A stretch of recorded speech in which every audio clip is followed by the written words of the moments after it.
We've said it before, and we'll say it again. South America has always been the dream. Now, after running the gauntlet of Central America, we finally set foot on this wild and storied continent, and it feels like the real adventure is about to begin. A handful of pins marks our intentions, and our hopes are riding high on the road ahead. And already, Colombia, a country that is vibrant, mountainous, and full of mystery, is sweeping us off our feet. A new chapter begins here in the continent's northernmost country. So buckle up, Colombia is calling, and it's time to roam. Some roads don't simply exist on a map. They live in your mind, calling to you in your sleep, filling your thoughts at work. The PanAmerican Highway, a road spanning the length of North and South America, a 30,000-kilometer road trip through more than 15 countries, is that road for us. Life to us is nothing more than a collection of moments, and we want to fill our moments with adventure. So for 18 months, we'll be driving south from Esttoakis, Canada, all the way to Ushuaia, Argentina. From the Arctic to the Andes, through deserts, jungles, and the unknown, we'll live and wander in our self-built adventure mobile, seeking stories, chasing landscapes, and redefining what it means to us to be modern-day explorers. This is our journey.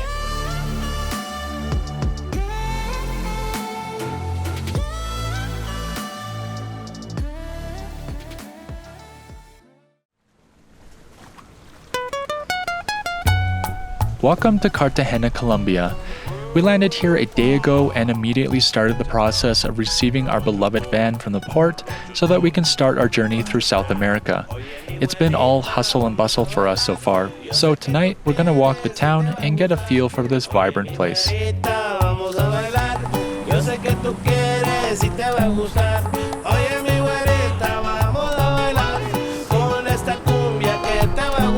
From what we've seen so far, Cartagena pulses with energy. The city's colors don't just decorate the streets, they radiate excitement, passion, and life. And the people, it's as if the rhythm of the place has seeped into their bones. They're warm, expressive, and unmistakably alive.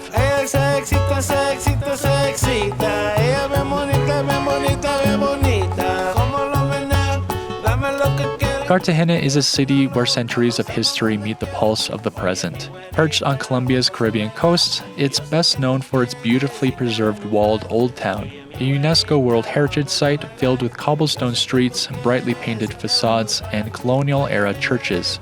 Massive stone fortresses and ramparts whisper stories of pirates and Spanish conquest, while just outside the walls, the modern city hums with vibrant street life, music, and Afro-Caribbean culture.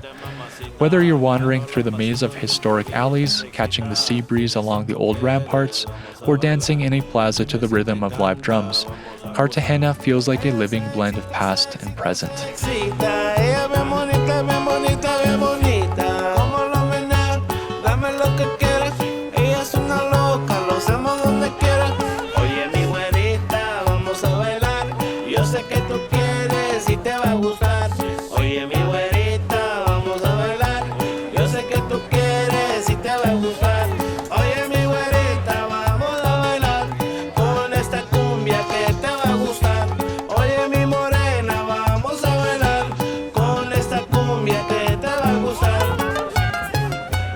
During our stay here, we were put up by Casa Ramona on the shoreline of Bahia de Cartagena. They have a number of quaint rooms overlooking the water, and it's only a short walk to Old Town. There's a sushi fusion restaurant called Señor Miyagi downstairs with seriously delicious food, and to top it all off, there's nice big air conditioning units in the rooms to cut through the oppressive heat and humidity of the area. We chose Casa Ramona also because it's so close to port. So if you're shipping from Panama, make sure to check them out on Instagram or any of the booking sites that you may use.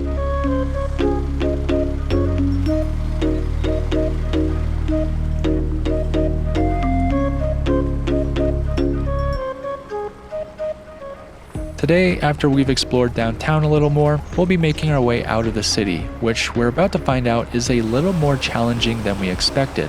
We need to fill our water tanks, restock on groceries, and get our propane filled. But finding a propane fill station in Cartagena is almost impossible if you have exterior tanks, so there's a hurdle to jump before we can get going. Well, we're on our way out of Cartagena right now. We're just trying to get propane, and then we're getting the heck out of here because so hot. It's like 42 degrees right now, 80% humidity. I am soaking. Meg is soaking. And we've got like 10 and a half hours of driving to get to the mountains where it's cool. So as soon as we get that gas, we're going pedal to the metal and getting the heck out of here. Yeah. Yay! But luckily for us, this is South America, and there's someone with a solution for everything out here. You just gotta know a guy who knows a guy. Filling a propane bottle out of the back of an Acura is definitely a first for us. Will it be the last? Who knows? With propane filled, we hit the road, and by road, I mean we found a maze. Needless to say, finding our way out of the city was not an easy task, and we definitely took a wrong turn. Or possibly 3, but we were soon on the highway leading away from the city, only to come up behind our friend Jerry, who we'd shared a camp with in Panama City.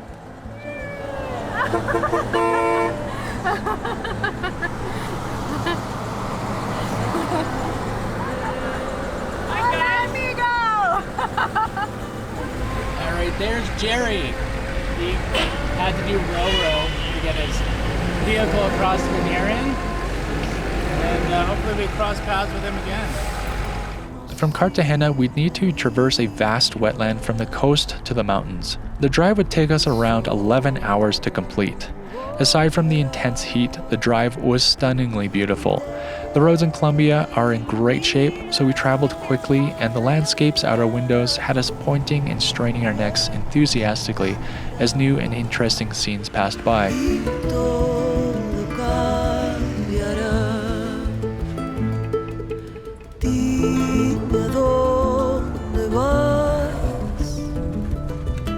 Something we noted right away was the number of motorcycles on the road, far more in fact than any other country we've been through. We'd later learned that owning a car in Colombia is quite expensive, and due to scarcity of employment in some areas, motorcycle owners will often take passengers for a small fare to make some extra money.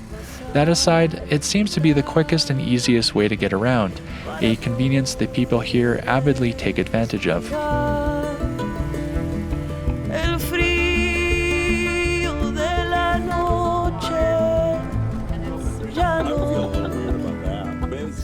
As dusk fell, followed by the quick transition to night, we arrived in the small town of Mompox. At 9 p.m., the temperature was 32 degrees, feels like 38, with humidity at 85%. A night spent in a superheated van wasn't particularly appealing, so we opted for a hostel with AC instead.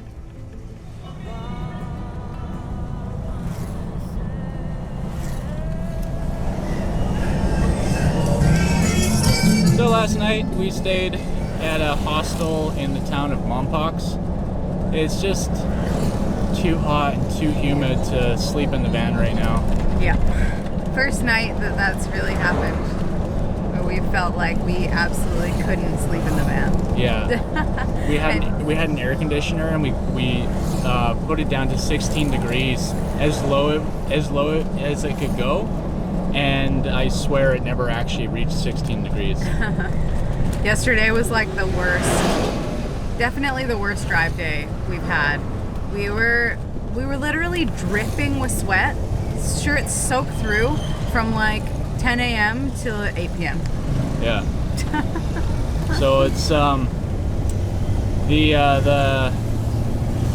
temperatures here are just they're on a different level. You know, the people here are seriously tough, or just really well adapted for the heat. But yeah, for us, as it continues to be throughout Central America and now the north end of South America, we're just like, we're still trying to wrap our heads around how hot it gets here. It's just crazy. Anyway, we got like 4.5 hours of driving today to get to a spot that is cool and dry. And so we carried on through the Colombian lowlands, inching our way towards the mountains. The landscape kept pulling us in, lush, vivid, and endlessly captivating. We passed through a string of small towns, each with its own distinct charm. But one thing they all had in common, a fierce love for blaringly loud music. Competing bars battled for dominance, each one turning the volume up to 11, pumping out the deepest, bass-heavy beats we've heard on the entire Pan-American Highway. Seriously, they vibrated the van every single time we passed. Colombians don't just play music, they live it, loud and proud. About 3 hours in, the jagged line of mountains finally revealed itself on the horizon, towering silhouettes promising something we hadn't felt in weeks: cool, delicious mountain air. Then finally we began our ascent into the mountains. We could feel as the degrees fell away and the air thinned. At first glance, we've got to say, these are some pretty darn beautiful mountains.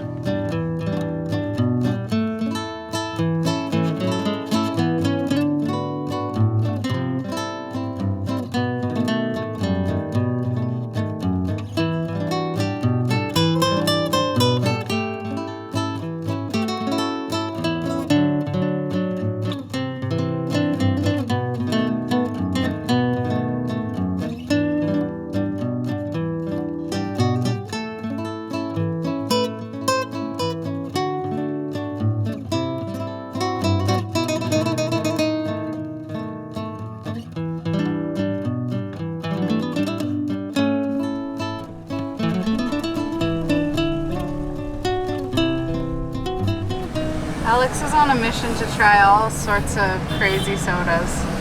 So this is Pony Arta. I have no idea what it tastes like. Hopefully it's not a malty beverage. Oh, it's a malty beverage. Oh, why? We've had one of those before. No, wait. Initial's kind of like weird, but then it starts tasting like chocolate, Ew. which is weird, but... After a visit to the town of Ocaña for groceries, it was only a short drive to Los Esttoakis, where we'd be staying for the next couple days. After the past few months of travel with the addition of shipping the van, we've really had very little time to just sit and enjoy a place. So this camping area comes as a welcome chance to do exactly that. This spot seems to be a common place for travelers like ourselves to come first upon entering into Colombia. We've had 2 sets of friends stay here, and it's pretty obvious why it comes so well recommended. It's quiet, natural, scenic, and temperate here.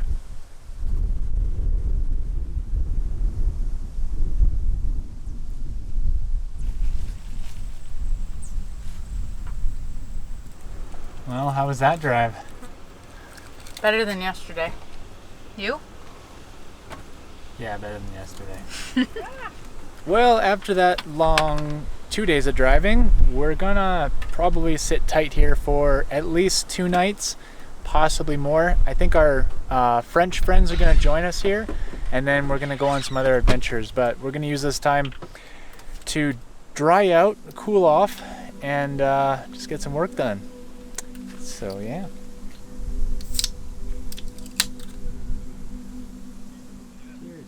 Cheers.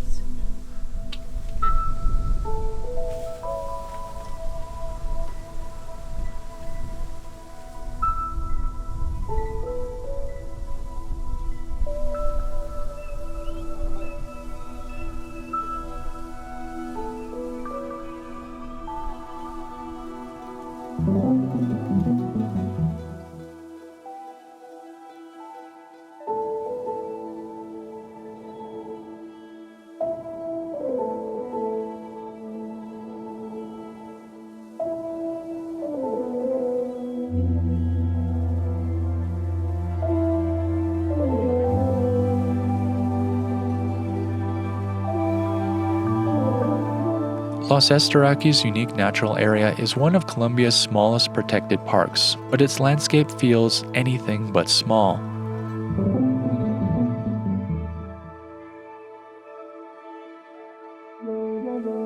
Nestled near the town of Playa de Belén in the department's Norte de Santander, it's home to a labyrinth of towering sandstone columns sculpted over millions of years by wind, water, and sun. These formations rise like petrified flames from the arid earth, spires, arches, and ridges that evoke the ruins of an ancient city carved by nature itself. Despite its compact size of just over 6 square kilometers, the park feels vast and timeless. The air is dry, the light golden, and the silence deep, broken only by the wind or call of a bird overhead.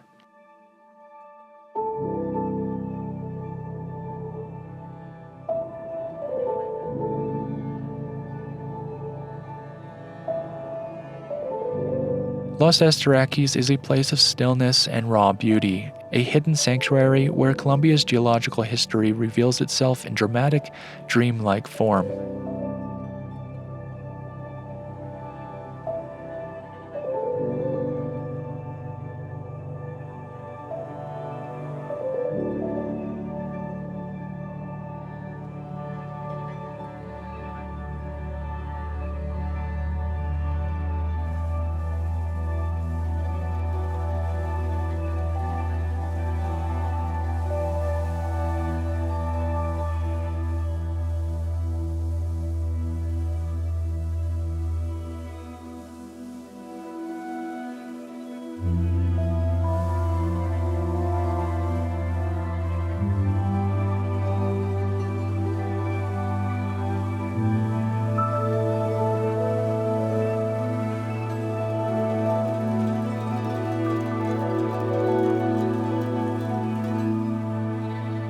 So these are our new friends that have come over to say hello. They have a backpack factory, and we're gonna go visit them. We're gonna go visit them sometime this week and check out the factory. How cool is that?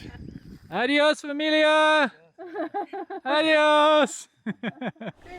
Meg is currently setting up the bed that we haven't slept in for like 2 weeks. I missed it so much. Yeah, there's bed. That's home. That night and the following 2 nights, we watched from the van as lightning continuously lit up the sky in the distance, something that would become quite commonplace during our first week in Colombia. I can honestly say, never have I ever seen lightning strike quite like this before in my entire life.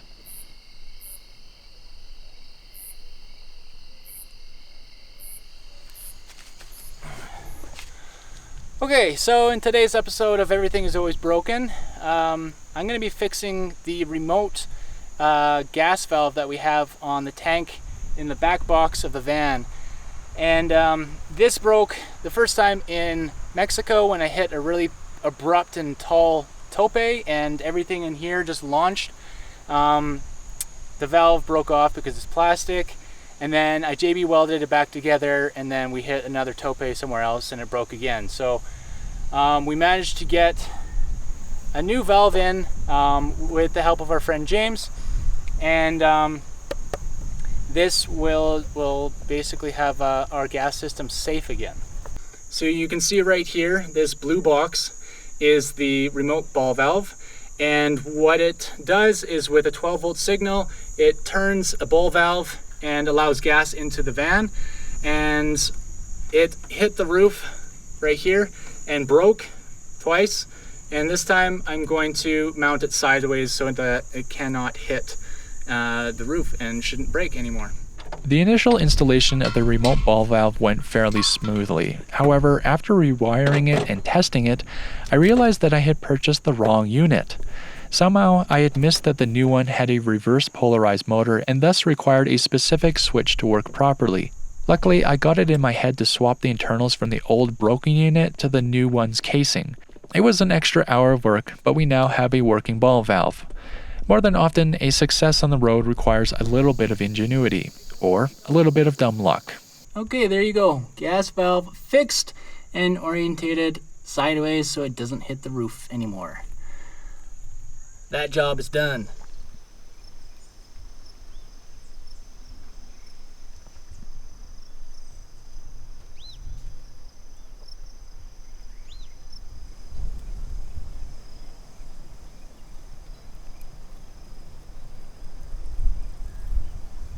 There's our friends. I made it. Hi, friends. Hola, amigos. This is one of our favorites, and we're so stoked to have it once again. What is it? Sausage and herb gnocchi. Yay! It's kind of dodgy sausage though, I don't know. I'm sure we'll live. Uh, It's good to be back in the rhythm of things. Rhythm of things. Okay, intrepid French friends, are you ready to go? Yeah, sorry. almost. We're gonna go for a hike. Getting ready. We're going up there.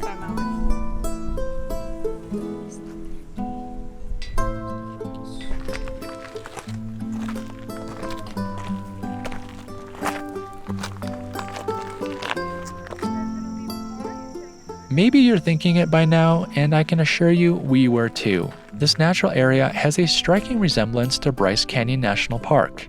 There were many comments made as we wandered our way into the shallow slot canyon-esque areas that we really felt like we had been transported back to the wild landscapes of Utah. Places like this have a way of deepening your appreciation, not just for where you are, but for everywhere you've been. They open your eyes to how connected the world truly is. Draw a straight line from here to Bryce Canyon National Park and you'll span nearly 6,000 kilometers, yet the landscapes echo each other in shape and spirit.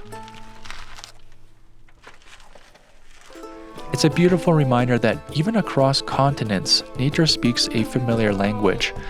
And though we're here now, we carry that memory with us, an unexpected thread tying one moment to another. It's little realizations like this that life on the road brings into sharp focus.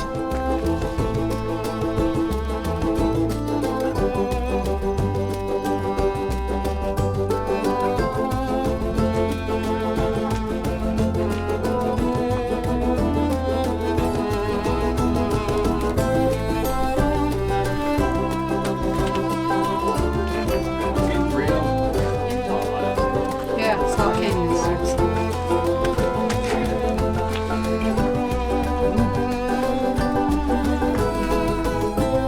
This would be our last night spent at Los Esttoakis. The next day, we'd head back into Esttoakis to visit the Abriel family, after which we'd be heading further east into the mountains. What a cute little town.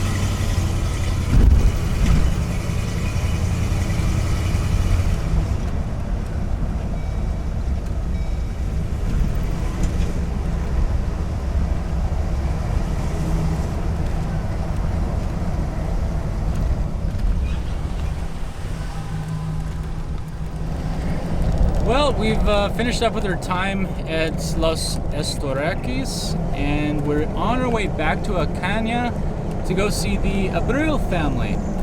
They're the Colombian family that came to visit when we first arrived, and we're gonna get a little tour of their backpack making factory and eat some traditional Colombian food. Soup. Sopa de frijoles. So we're looking forward to that. It's gonna be fun. Let's go!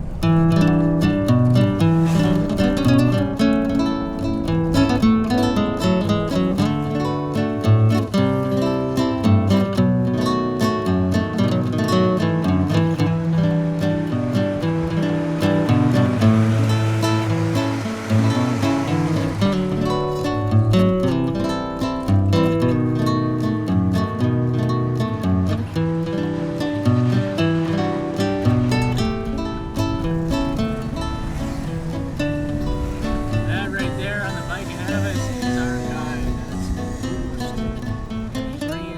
guide. The Abriel family have a homegrown backpack factory located in an upper room of their home in Esttoakis. They showed us the various sizes and styles of bags they make, the various fabrics, colors, and techniques they use, and how they form each bag.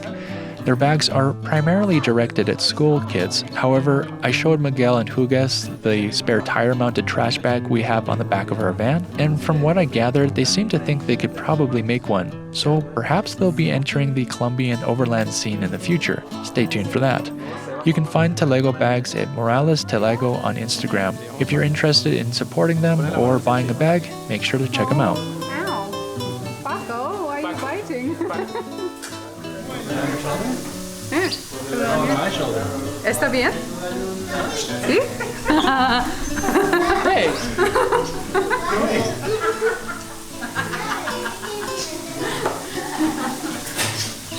We put birds on Alex.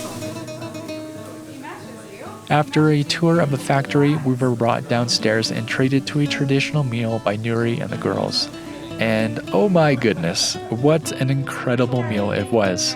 This was our first official Colombian dish, and I think Nuri set a pretty high bar. It's delicious.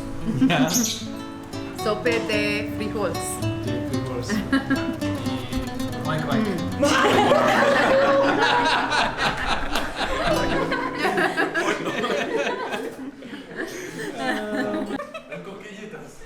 Our time with the Abriel family in their home was a testament to the legendary hospitality of the Colombian people. We've literally never experienced anything like it before. Thank you to our new Colombian family. We hope to see you all again one day. Muy chévere, muy chévere.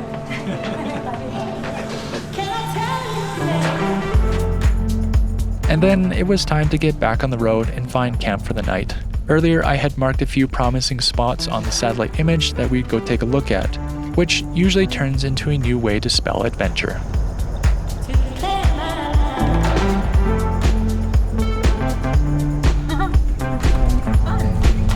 Oh, that was a big heron.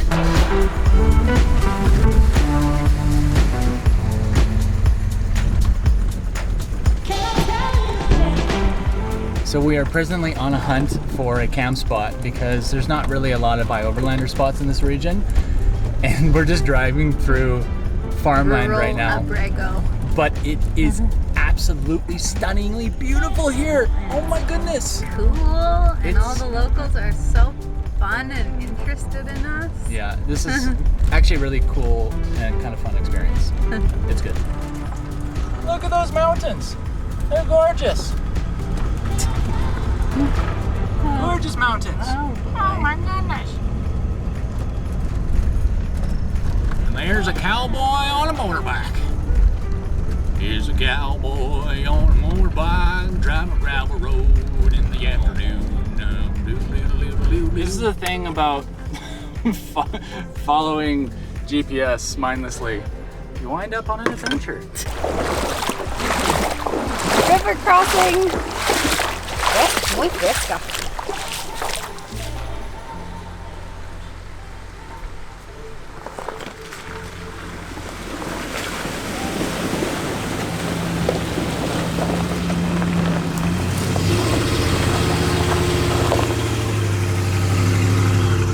Alright, we didn't find a spot, but look at those clouds. Sure is beautiful. My goodness. Everything about this country is beautiful. My goodness.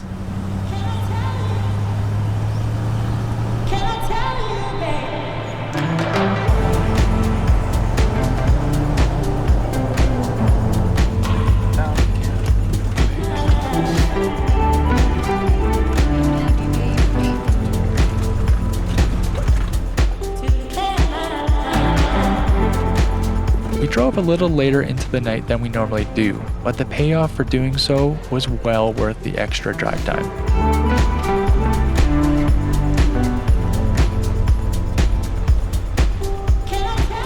I am so excited right now. So excited. This is epic. It's 20 degrees.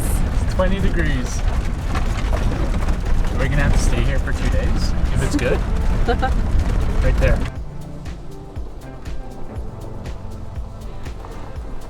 If you're enjoying this film and want to see more, be sure to hit that subscribe button and give us a like. It's a free and easy way to help our videos make it to a wider audience. Yeah.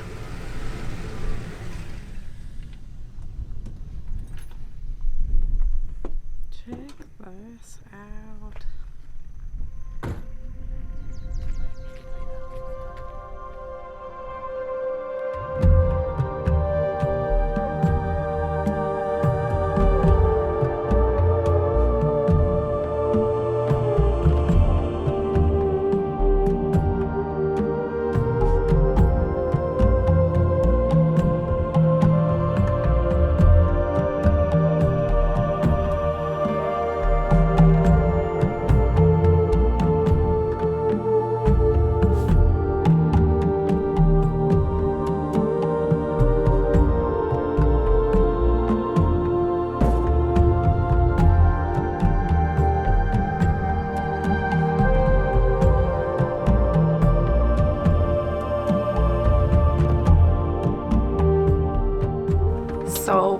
just had such a cool day.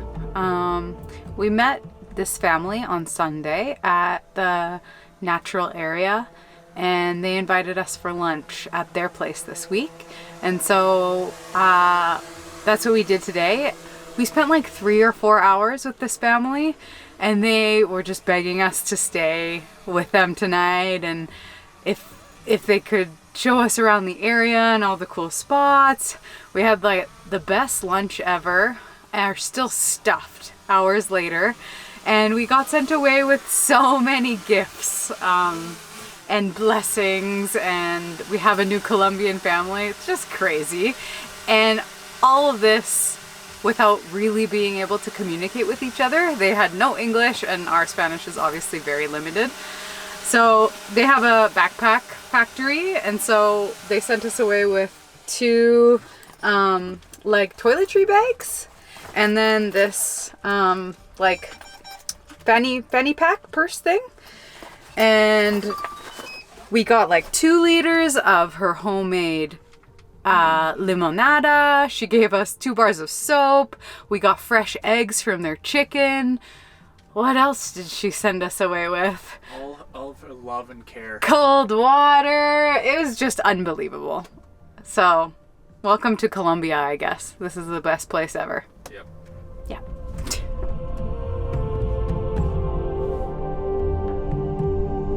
I wish that I could say that we had a good sleep that night, but right before we went to bed, I experienced something as close to a medical emergency as I have experienced in my entire life. So neither of us really got a good night's sleep.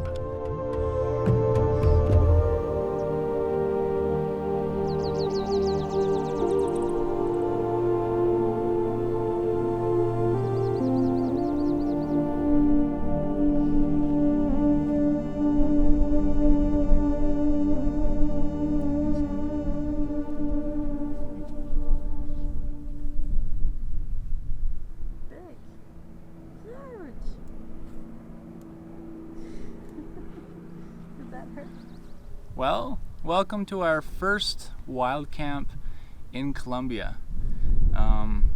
We're staying here today just because something kind of weird happened last night.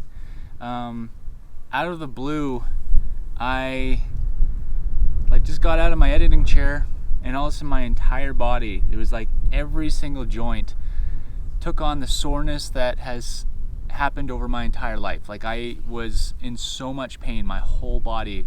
And the whole night I spent in bed just so incredibly sore, and could barely move. My right arm was like almost completely dead.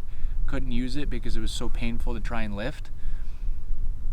And we were a little bit worried that it might be dengue. But I took like 2 Advil this morning, and I'm feeling pretty good. But we're going to sit tight here for the day just to make sure that it doesn't come back too hard. And we're pretty close to a little town called Abriel, where there's probably a doctor if I need to go that direction.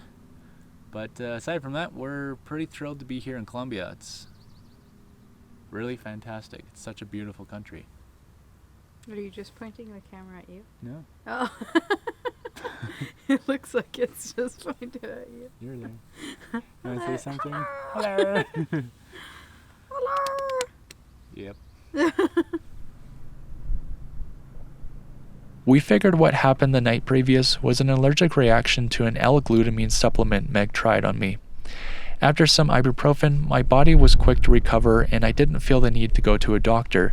We read later that some people can have an allergic reaction to the supplement, and combined with some other factors the day previous, that seems to explain what occurred. It was a scary thing to happen, and a vivid reminder of just how fragile our health can be, especially on the road. The rest of the day was spent watching the world go by. There was a steady stream of motorcycles along the road behind us, of which each rider slowed down to get a better look, or maybe take a picture of the van. Betty, as we are learning, is possibly a bigger spectacle here in Colombia than she was in Central America. Later that evening, we were treated to a brilliant sunset and light rain showers overnight. Unlike our first night here, our second night was spent fully unconscious. We woke feeling rested and ready for some more driving.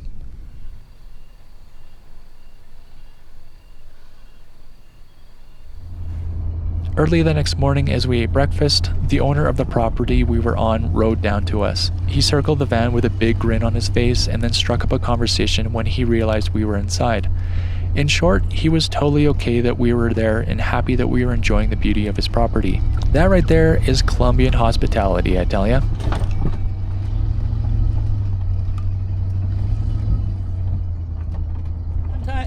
Well, it's once again time to move.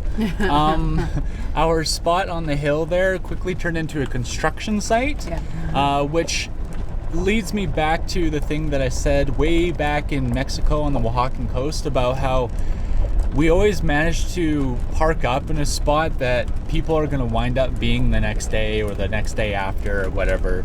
And this time it was a construction zone. There's just people everywhere all the time. Yeah. The guy, this whole area seems like it can be bought up and turned into farms. That's what's kind of around. And the guy whose land it is came through this morning, and today's the day that they're cutting a road into his property. So, yeah. He was super nice though. Super nice. Oh my gosh. You know, I've probably already said it, but the people of Colombia are incredibly friendly. Honestly, the friendliest. We thought Mexico was. Yeah, we thought Mexicans were friendly, and they absolutely are in their own right. But Colombians, they take it to the next level. Yeah. Super, super kind. Yeah. Holy moly. All right, let's go find some cool spots to hang out and see and explore.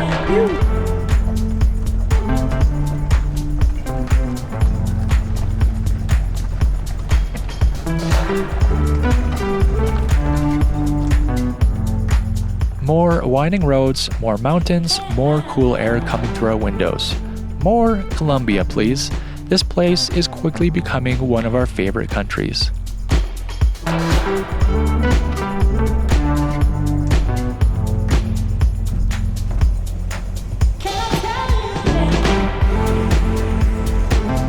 Traffic. Deer? No, deer.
The mountains in Colombia are massive, and to get anywhere in this region, there's no way but up and over. You're always either climbing or descending. We passed multiple construction zones as we traveled, a clear sign of the considerable effort put in place to continuously maintain the road in the face of epic rainfall during the rainy season here. After we entered this small town at the base of a valley, the pavement abruptly ended and we were following a bumpy gravel route up a mountainside. We were making great progress until we spotted this.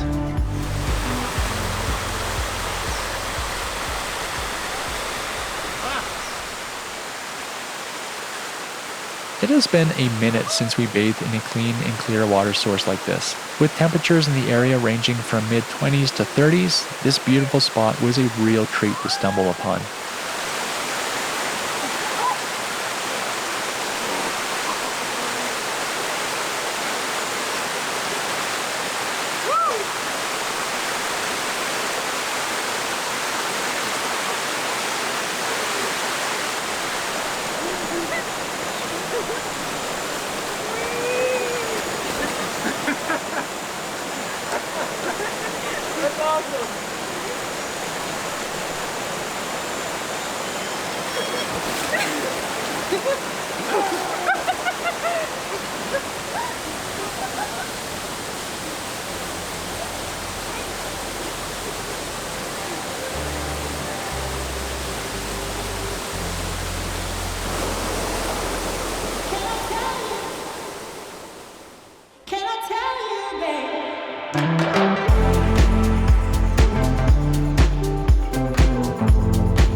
Unfortunately, the happy gravel road vibes were about to abruptly end. As I drive these tight and narrow winding roads, I often think about this nightmare scenario, a scenario that today would play out in reality. Just hit us. We were coming around a corner on a dirt road, and these two young guys are flying on our side of the road, and he This is the second time this has happened to me. hit the side of the van with his body mostly. Seems like they're okay. His knuckles are a bit scraped up. I think the van's fine, right? Yeah, just A bit dented. mirrors kind of busted, and Mirrors a bit. we have a couple more things to order over on Sally now.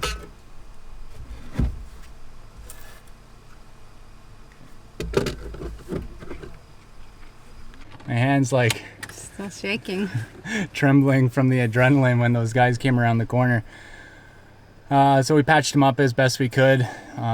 Cleaned out the guy just had some like hand wounds and stuff like that, but they were lucky. Neither of them were wearing helmets, and they were freaking cruising down this road. Yeah. But I'm glad they got out alive and unscathed. Betty's got a little bit of damage, but it's no big deal. Like I said, that's the second time that's happened to me. I always go wide on like blind corners, especially on gravel roads. And this is the second time there's been a dirt bike in the middle of the road, coming around a blind corner, just going mock chicken, and they couldn't stop fast enough and just went right into a straight line into the side. Of the van. Okay, we're live, we're good. Let's continue on. The two teens on the motorbike were really lucky. Had I been going any faster or hadn't pulled to the right as quickly as I did, they would have been under the front of the van. Please be careful out there, folks. It happens faster than you can blink. This is such an interesting little town. These towns are cool. It's like, so do they just... After a little more driving, we arrived in this interesting little town. It's not often you come across a town with uniform buildings in Central or South America. This is certainly a first for us. We'd learn later the short history of this town and why the buildings all look the same. When we arrived at camp for the night, Juan, the gentleman who works there, immediately came over, welcomed us, then invited us for a tour of the coffee plantation the campground is surrounded by.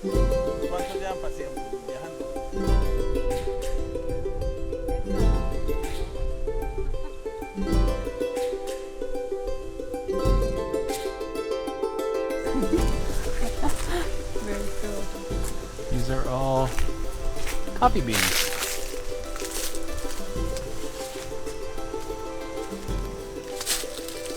Ah. Okay, cool. Ah.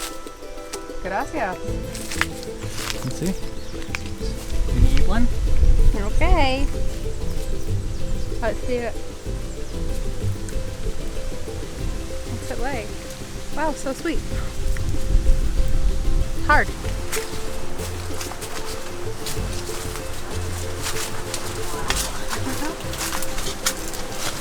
He has 11,000 coffee. Colombia es cafetero. Cafetero. Colombia. In addition to coffee plants, there were rabbits to be nibbled by and the freshest, yummiest bananas to be consumed. Oh, I love you. It's about the freshest banana you can get right off the tree. Yes. And now Meg has a Handful of bananas. handful of bananas right off the tree. Yeah, Totally natural. best banana I've had. He's tied up for some reason. And this right here is an old coffee grinder. So cool. Later that evening, we temporarily adopted some children into the van, and Meg got a Spanish vocabulary lesson from a 6-year-old. Ventilador. Ventilador. Para echar aire. Sí, sí. Probably the best and most patient teacher, and she didn't even know it. ¿Puedo mirar? ¿Qué es eso? Cámara. Yo quiero mirar. ¿Es por foto?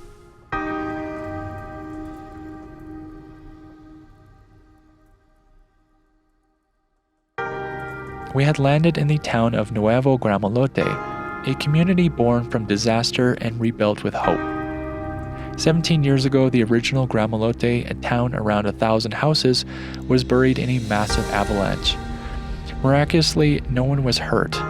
In the years that followed, the Colombian government rebuilt the town on the opposing hillside where it now stands overlooking the ruins of its past.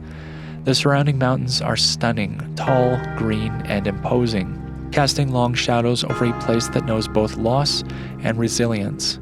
If you ever find yourself in this corner of Norte de Santander, make sure to check out Glamping Columpulus for a peaceful and tranquil overnight stay among the hills.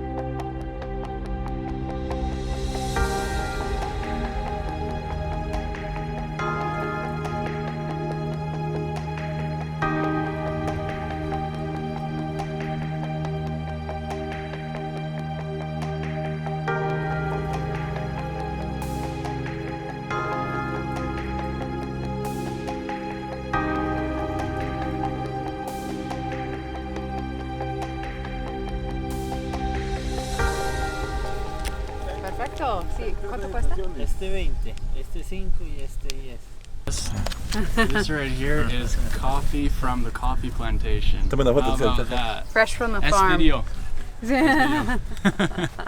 Thank you guys. Gracias. Well, with fresh coffee in hand and a very large drive day ahead, we are departing this part of Colombia and heading to the next adventure. Yeah, a big adventure. Thanks everyone for watching. Colombia has been incredible thus far, and we are so stoked for more. Yeah. All right, later. In short, Colombia has completely blown us away. With its breathtaking landscapes, warm-hearted people, and the road that seems tailor-made for wandering souls, it feels like a traveler's dream brought to life. We've only just begun, but there's so much on the horizon, and we can already feel that this country holds some truly unforgettable adventures in store. Thank you for being here with us on this journey. We hope our stories and experiences spark something in you. Maybe it's a bit of curiosity. Maybe it's the urge to get out and explore this big, beautiful world for yourself. Now, go chase that next adventure and make the kind of memories that stick with you. Until next time, keep on roaming. If you would like to see behind-the-scenes content, get route and camp spot information, or if you'd just like to help support us by putting some gas in our tank each month, you can contribute on Patreon. Oh hey there bud, before you go, don't forget to go on over to slowroamers.com to get yourself some rad Slow Roamers merch. For additional photos and commentary on this journey, you can follow along on Facebook and Instagram. Alrighty Colombia, we are so dang excited to explore you more. Let's go!